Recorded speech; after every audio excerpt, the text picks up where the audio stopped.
So it was about time कि भाई flick of का भी एक एपिसोड आ जाए। आई नो काफ़ी लंबा गैप हो गया है फ्लिक ऑफ के लास्ट एपिसोड आए हुए, बट मैं थोड़ा सा अपने कंटेंट इंप्रूवमेंट पे ज़्यादा ध्यान दे रहा था, फोकस मेरा वहाँ ज़्यादा था, तो फ्लिक ऑफ की प्रायोरिटी थोड़ी सी पीछे चली गई थी। क्योंकि अभी तुम YouTube के इंप्रेशंस का हाल देख रहे हो, स्पेशली उसका असर तुमको मेरे चैनल पे दिख रहा होगा किस तरीके से इंप्रेशंस की।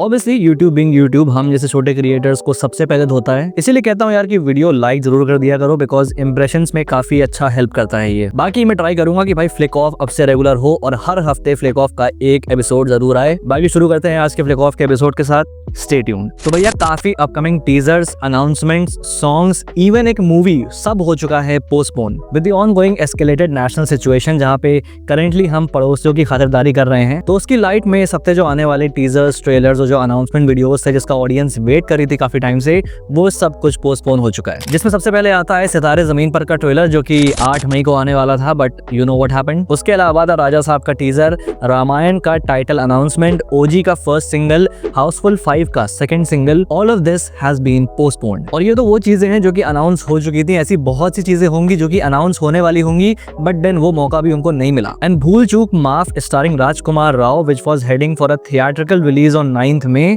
अब डायरेक्ट ओटीटी पर रिलीज होगी on 16th May on Amazon Prime. अब थोड़ा सा प्रैक्टिकल साइड पे मार्केटिंग के पर्सपेक्टिव पे लेके चले तो समझ आता है कि भाई ऐसा क्यों किया गया है। करेंटली एक बहुत ही टेंस सिचुएशन चल रही है जिसमें बहुत कुछ होने के चांसेस हैं as a part of preventive measures, जैसे कि जो ड्रिल्स होने की बात हो रही है all around the country and sorts and kind of all over the internet. यही चीज फैली हुई है चाहे तुम किसी भी कॉर्नर पे चले जाओ इस टाइम पे। और ऐसे में इस टाइम पे कुछ भी ऐसा टीजर, ट्रेलर कुछ भी रिलीज करना from a marketing perspective would be a waste. और इसमें मैं भूल चूक माफ को इंक्लूड नहीं कर रहा, बिकॉज वो तो भाई मेकर्स ने बहुत कायदे से इस सिचुएशन का फायदा उठाया है। इस फिल्म को भी बस था नहीं, और मैडक फिल्म्स ऑलरेडी छावा के साथ अपनी हिट स्ट्रीक को मेंटेन किए हुए थे, जिसको वो तोड़ना नहीं चाहती। तो उन्होंने कहा कि भाई चलो सीधा इसको ओटीटी पर रिलीज करते हैं, बिकॉज लेट्स बी ऑनेस्ट ये फिल्म थिएटर में सर्वाइव नहीं करने वाली थी। राजकुमार राव को वही सेम रोल्स में देख के थक गया हूं मैं honestly, and this was yet another same film. तो स्मार्ट डिसीजन। अब सितारे जमीन पर का ट्रेलर तो पोस्टपोन हो गया है, but let's talk about the film, because कुछ पोस्टर्स और कुछ डिटेल्स फिल्म को लेकर तो हमारे पास आई हैं। फर्स्ट ऑफ ऑल ये फिल्म एक ऑफिशियल रीमेक है स्पेनिश फिल्म चैंपियंस का,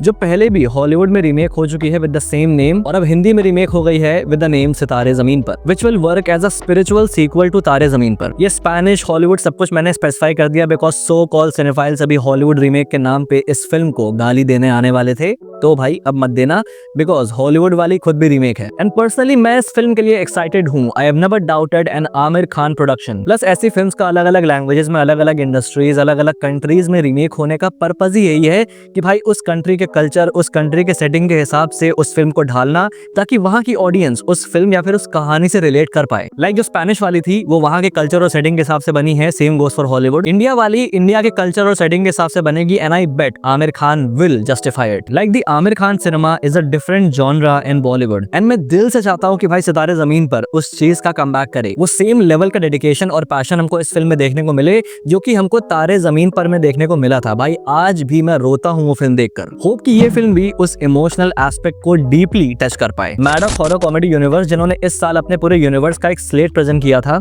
जिसमें डेट और ईयर तक मेंशन थी कि भाई कौन सी फिल्म कब आएगी, लेकिन अब ये पूरा स्लेट काइंड ऑफ ऑब्सोलीट हो चुका है, या फिर सिंपल भाषा में कहूँ हिल चुका है। तो सबसे पहली फिल्म शक्ति शालिनी स्टारिंग कियारा अडवाणी, जो करेंटली प्रेग्नेंट है एंड अगले साल मिड तक इस फिल्म की शूटिंग ज्वाइन करेंगी। भेड़िया 2 ईयर एंड से पहले स्टार्ट होनी नहीं है, एंड आलिया भट्ट स्टारर चामुंडा अभी स्क्रिप्टिंग स्टेज में है और कोई डायरेक्टर भी फाइनलाइज नहीं हुआ है इस फिल्म के लिए। ओवरऑल जो डेडलाइंस इन फिल्म्स के लिए दी थी उन्हें ये मीट नहीं कर पाएंगे, एंड हेंस जो पूरा टारगेट था मैडक फिल्म्स का 8 फिल्में रिलीज करने का 2028 तक, that can be postpone to 2030। इकलौती थमा है जो डेडलाइन मीट करने वाली है, बाकी सारी फिल्में आगे पुश होंगी। वॉर 2, जिसकी मार्केटिंग टीम करेंटली मुझसे ट्रेनिंग ले रही है इन डिलेइंग थिंग्स, क्योंकि फिल्म रिलीज को सिर्फ कुछ महीने बाकी हैं और टीजर और ट्रेलर तो छोड़ो, कोई एक पोस्टर भी हमारे सामने नहीं आया है। वही जो फिल्म से क्लैश कर रही है, दैट इज कूली, वो हमें काफी कुछ प्रेजेंट कर चुकी है। फिर तुम लोग पूछते हो कि भाई कूली के लिए ज्यादा एक्साइटमेंट क्यों है। खैर YRF की नींद शायद खुल गई है अभी। ऐसा कहा जा रहा है कि भाई जूनियर NTR के बर्थडे के मौके पे, दैट इज 20th में,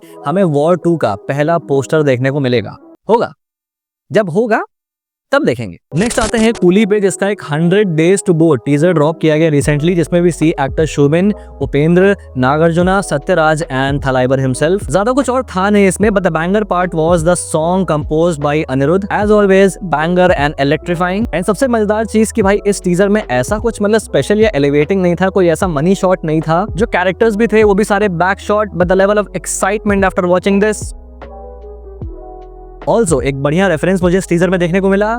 ऐसा कैसे हो सकता है कि मैं कोई डिटेल कैच ना करूं। तो यहाँ ये जो सीन है थलाइवर का ऐसे सनसेट वाला, it is a reference to his movie Thalapathi, जहां ऐसा सिमिलर सीन है। बाकी full jam packed up for Coolie, और ये 100 Days वाला टीजर मुझे काफी अच्छा लगा। इसके अलावा रजनीकांत सर की एक और फिल्म जेलर 2 को लेकर अपडेट आई है। तो जेलर 1 में हमें 2 स्पेशल कैमियोज देखने को मिले थे, पहला शिव राजकुमार सर का एंड दूसरा मोहनलाल सर का। तो ये दोनों कैमियोज तो रिटर्न करेंगे जेलर 2 में। इसके अलावा फहद फासिल और नंदमुरी बालाकृष्ण के भी कैमियोज कंफर्म हो गए हैं जेलर 2 में। मोहनलाल एंड शिव राजकुमार के cameos were very well done in jailer, and I hope कि भाई इन दोनों एक्टर्स के भी जो कैमियोज हैं वो भी पर्पसफुल हो, rather than just being forced cameos for fan service. Kartik Subbaraj और एक्टर सूर्या रेड्रो के बाद से फिर से एक बार कोलैबोरेट करने वाले हैं एक और फिल्म के लिए, जो कार्तिक सुब्बाराज के अकॉर्डिंग उनका सबसे एम्बिशियस प्रोजेक्ट होने वाला है। एंड इसको बनाने में भी काफी टाइम लगने वाला है, बिकॉज ये एक बिग स्केल प्रोजेक्ट होगा। एंड आई ब्लडी होप कि भाई कार्तिक सुब्बाराज इस बार अपनी रेट्रो की गलतियों को सुधारें। हाँ, रेट्रो बुरी फिल्म नहीं थी, definitely not a bad product, but also not a great one. And film में जो एलिमेंट्स यूज हुए हैं, जो स्टोरी से इंस्पिरेशन लिया गया है, जैसे कृष्ण भगवान की स्टोरी का लोर यूज किया गया है इस फिल्म में, कॉन्सेप्ट वाइज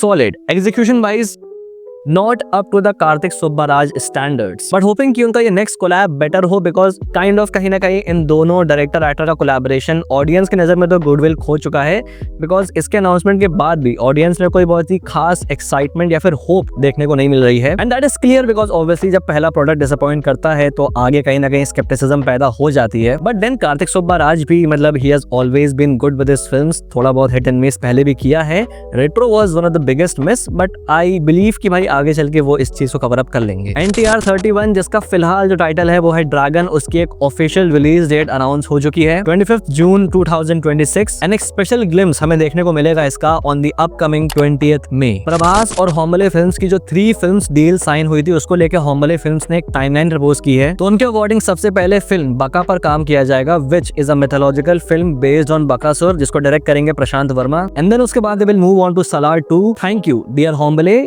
आपको याद है, thank you. And third film होगी प्रभास एंड लोकेश कनगराज का कोलैबोरेशन। और अब अगर सलार 2 दोबारा से शिफ्ट हुई या फिर किसी और फिल्म के चक्कर में उसको और आगे खिसकाया, तो भाई लोग जगह और टाइम मैं बताऊंगा, आ जाना धरना देने। पवन कल्याण दे कॉल हिम ओजी को लेकर भी आखिरकार अपडेट्स आई हैं। तो इस फिल्म का जो सपोजिड शेड्यूल थाईलैंड में होने वाला था, उसकी लोकेशन चेंज हो गई है, एंड अब वो होगा तालेपल्ली में फ्रॉम 14th मई। पवन कल्याण के पॉलिटिकल करियर की वजह से उनके फिल्म करियर ने बहुत बड़ा सेटबैक फेस किया है, जिसमें उनके कई प्रोजेक्ट्स अनफिनिश्ड हैं और डिले हुए जा रहे हैं from time to time. And the call emoji is definitely one of the most anticipated project of the actor, जो ऑलरेडी अपने शेड्यूल से बहुत पीछे चल रही है। बाकी देखते हैं अपने शेड्यूल टाइम भी रिलीज हो पाती है या नहीं ये फिल्म, जो कि इसी साल है। Last but not the least, Nani starrer Paradise को लेकर भी एक अपडेट आई है, एंड एक कास्ट मेंबर का एडिशन इस फिल्म में हुआ है। And to my excitement it is Raghav Juyal, जो कि इस फिल्म में विलन का रोल प्ले करने वाले हैं। सिंस पैराडाइज एक पैन इंडिया फिल्म है, तो राघव जुयाल के पास एक बहुत ही अच्छा मौका है to shine and get proper exposure. And I hope उनका कैरेक्टर भी काइंड ऑफ अच्छा प्रॉपर जस्टिस वाला कैरेक्टर हो इस फिल्म में, not just you know to grab the north audience. बाकी यहाँ पे खत्म होता है फ्लिक ऑफ का एक और एपिसोड। अगर वीडियो पसंद है तो लाइक कर देना, और अगर पहली बार यहाँ पे आए हो तो सब्सक्राइब करना मत भूलना ऐसी और वीडियोस के लिए।